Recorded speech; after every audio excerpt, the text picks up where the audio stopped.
for a God to say like, worship me or burn forever, that's not an all-loving God.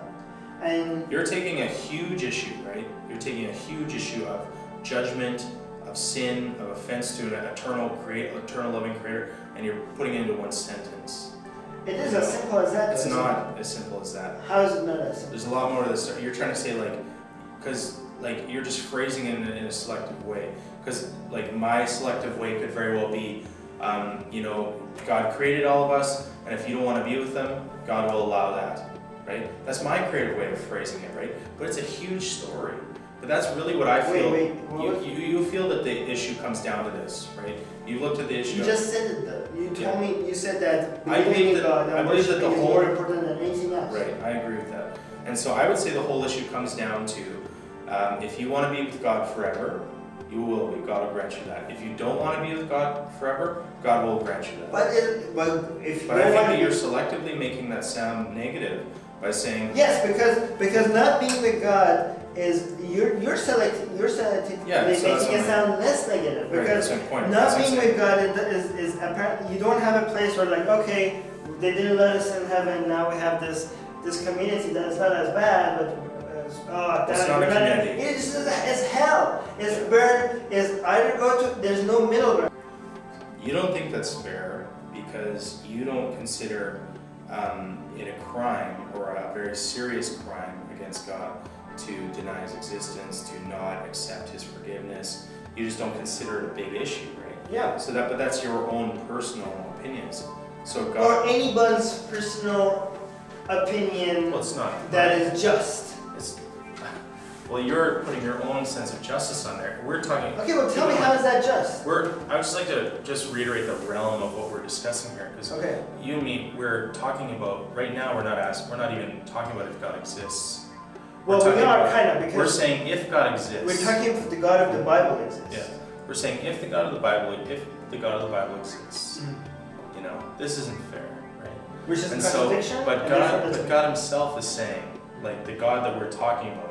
Even though we're granting that He exists right now, we're saying that like He's not fair in what He's telling us, which He's telling us the biggest crime that you could do is to not acknowledge the author and creator of life, right? How is that a crime? God is, I think it's a huge crime to not acknowledge and love the author and creator of all life, right? God has given you this life, and He's given you the free will and the choice to make these decisions, and you're choosing to turn against them.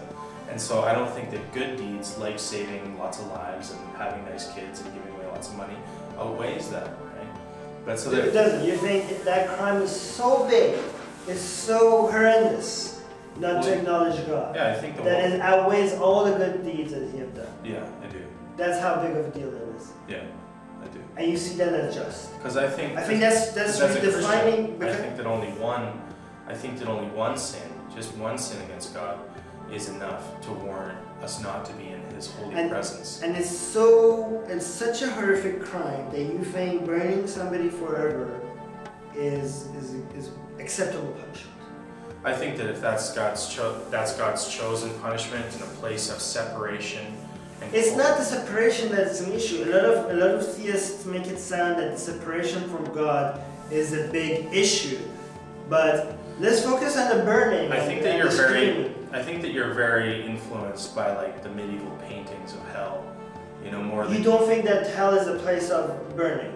You just said you do. There's burning in hell, but I'm just saying I think that you're a little influenced by I'm influenced by the Bible and the Qur'an. It says there, I'm not looking at the paintings of artists about what they drew about hell. If you read the Bible and if you read the Qur'an, it's a place of burning, it's a place of screaming, it's a place of torture. Well, I didn't read anything about screaming, but... Well, the Qur'an, I'm talking about the Qur'an. Okay. What I get from what I get about hell is this is a place of separation. There is fire there, it's a lake of fire. It's not just something... It's a place that you'll be alone. There's not this community of unbelievers down there. I could deal with alone and separation. Okay, hold on. It's a place of gnashing of teeth, right? And so what does that mean, gnashing of teeth, right? So we have to say, like, when we see these things, we go, you know, we don't just read this as this recipe book for, like, what is hell? Well, here's a 10 checklists, and that's exactly what it is. So what's really going on here, right? To try to understand what's going on. Because if it's also a place of darkness, right? And so I'd ask you, like, you know, this is Let's focus on the fire. So if there is darkness, but there is fire, doesn't make any sense, right? That's what you think doesn't make any sense? Because there's something going on, right? And so it's a lightless fire. So that doesn't make sense, right? And so there's something going on. Yeah. There's something going on a little bit more than these paintings of devils running around with forks. No, the fork was introduced by other writers after. The fork is in the Bible. I know it, but like I'm focusing on what's in the Bible, not what the pictures are. Just like to finish it, I can't sit here and make a case for hell not being that bad, because hell's the most terrible place you could ever imagine. Okay. And I won't take any steps back on that, right? I'm just trying to say that, like, hell is maybe not exactly what fits into the box of what's common.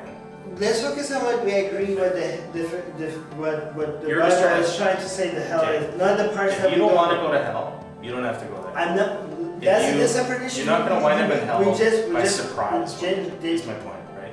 You're not going to wake up one day and go, man, I've been this great guy, you know, I've lived this great life. But you're contradicting yourself. Here I am. You're contradicting yourself because you said that if I don't believe in God, I will go to hell. And if I don't believe in God, then hell will be a surprise. So you know your options. No. You're saying if you don't believe in God and you wake up and you're like, okay, you're going to hell, that's a big surprise for somebody that doesn't believe in God. But let's just don't worry about other people. What about you? You know your options. My options? Yeah, you know your options. What do you mean by that? You know what's going on. If you were to wake up and God sends you to hell, you'd be like, oh, I knew it. I knew I was in for this. No, I would be like, what the hell? I don't believe in hell. I don't believe in heaven. But you know what's going on. You already know what's going on. You know what? I don't know what you mean. I don't understand what you're trying to say. Like, you're trying to say, like, I'm trying to say no one is going to wind up in hell and not knowing what's going on. Oh, you're saying I know about hell. When people go to hell, they've chosen to go their own way rather than God's way. If nobody would choose to go to hell if they believed in hell. But you're saying that just based on the idea that no one would rather go to a place of torture. Nobody's going to choose Guantanamo Bay over Hawaii, is what you're trying to say. Of course not. But we're talking about something totally different. Like, believing in God is not just a matter of I acknowledge He exists. It's a matter of surrender. This is a terrible and a hard decision to make, right? It's a struggle for us to give up our lives to God, right? This is not a matter of choosing our vacation destination, right? And I think that's kind of the painting that you're picturing here. Like, of course I would choose paradise over a place of evil and terrible. You're making it sound like it's hard to go to hell. It's really, you have. No, I think it's easiest to choose our own way, to not believe in God, to not trust in God. I think it's much easier. But to go to hell is a decision, is what I'm trying to say. No. If you choose to not be with God, God will grant you your wish. If you don't believe in God, you're not really choosing not to be with God. You don't believe in God. If you don't believe in God, you're not, and based on Christianity, you might believe in God, but you don't believe in Jesus. You could be a Muslim, and you still go to hell. Right. So even if you chose in God, you might have chosen the wrong God. And even based on Islam, you might believe in God, but hey, you believe that God has a son, which is blasphemy, and you're a polytheist, and you go to hell. So just accepting God doesn't grant you heaven. Right. Doesn't and you kind of changed the subject though, because we were talking about the fact that hell is a horrible place and it's a place of torture. It's a place of torture. Do you agree that it's a place of torture? I don't think there's torture. Torture is the wrong word. Why is it the wrong word? It says if you read the Qur'an and the Bible, it's clearly a place of torture. I just think torture is the wrong word. It says in the Bible. I know what you're trying to say, but I just think torture is the wrong word. Why is it the wrong word? Because torture is something that somebody enacts on somebody else, right? Okay, well, you don't think God created hell? Didn't God create hell? Yeah, he did. God created for... and God puts us there if we don't believe in Him? Yes. So God is torturing you. It's a lake of fire.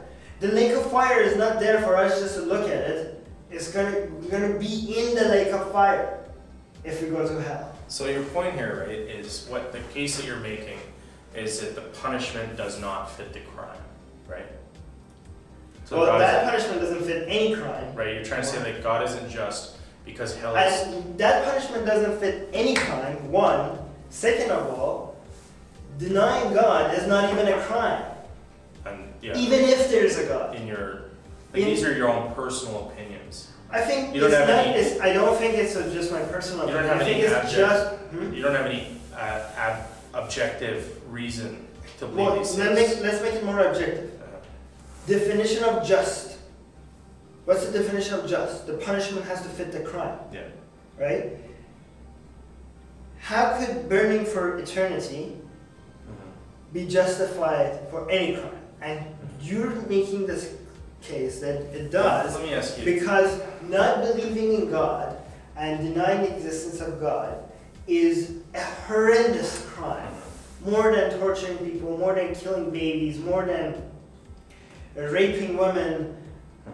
That's more, denying God is a bigger crime than all of that combined. That's what you're saying. Why would, so if Hitler believed in God, and I don't believe in God, me denying God's existence is more horrendous than everything Hitler did combined. And other people claim Hitler was an atheist. I don't think so. But there's no evidence for that. Let's say Hitler believed in God, and I don't believe in God. Me not believing in God is a bigger crime than Hitler's all crimes. I would say that the crime that you commit, it matters who you committed against.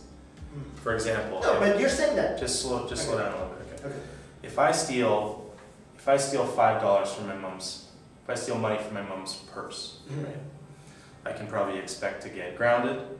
I can probably expect to get maybe a smack upside the head or something like this, right? If I steal money from my job, right?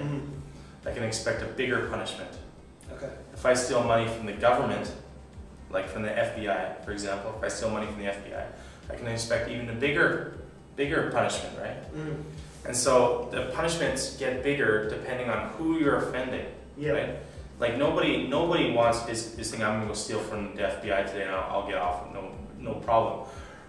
So but in your example, what we think God is so great, so big, that we can't even comprehend how transcendent, how far above He is from us. Like we believe that God's ways are above our ways; they're much higher, so high that we can't even comprehend it. And so we think in our culture today, well, you don't acknowledge God, that's not a big deal. That's because we don't comprehend how big God is. God Himself is the one saying these things, right? And so just to even have this conversation, we're saying that according to God's own rules, it shouldn't be this big a deal, because I don't think it's a big deal. But God is the one saying these things. But based on how merciful God is and how great He is, based on our definition of how great and merciful somebody being means, He should get over it. He should, like... Just ask. No, like, if God is... Just ask Him. No, if I don't believe in God, He shouldn't get so pissed about it. I'm saying that if we commit crimes, it matters who we commit them against. Yeah, but in your own definition, you had your mother and your work and your FBI, right?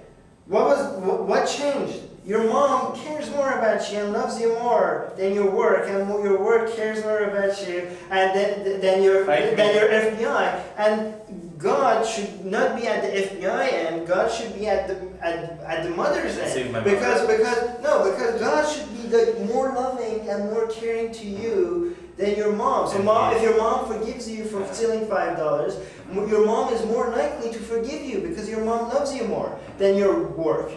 And if God loves us more than our mothers, then He should be more likely to forgive us. You know, it shouldn't be because He's God. He shouldn't be more likely to punish us more. If God loves us more, He should be more likely to forgive us more. And that's true. God. But He wants credit. He wants credit. There are things that even... He's like, look at what I made. Give me credit. That's what He wants. No, what God requires is that you ask. Ask what? For forgiveness. Because I'm looking for credit. Yeah, he wants credit. Oh my God, he goes, His only requirement is that you ask. That's his only requirement. One requirement. Just that you ask. Ask what? For forgiveness. There's like a lot of people say, like, you know, if you pray and you ask for forgiveness, you'll always receive the answer yes. Well, I did as a believer. When I was a believer and I was turning agnostic, pure agnostic and an atheist, I prayed to God. I begged him. I mean, that was the time that I believed in God. I begged him to God, God, you're making less sense to me the more I think about you. And I begged him. I was in tears. I was like, show me a sign, anything, a logical argument, a proof. And I predicted at that time that I'm going to become an atheist.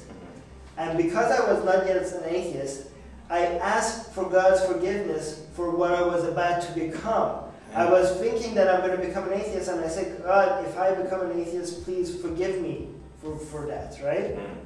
So I was predicting that I'm thinking about God and I'm becoming, and so I asked God to save me, to not let me become an atheist, to not let me become an agnostic, and I was genuine. I was very genuine with that prayer, and Christians always claim that if you ask God to show Himself to you, He will show Himself to you. And I asked, and He didn't show Himself to me, and which I don't think doesn't prove God. It doesn't disprove God. It just disproves that argument that if you ask, you will be shown.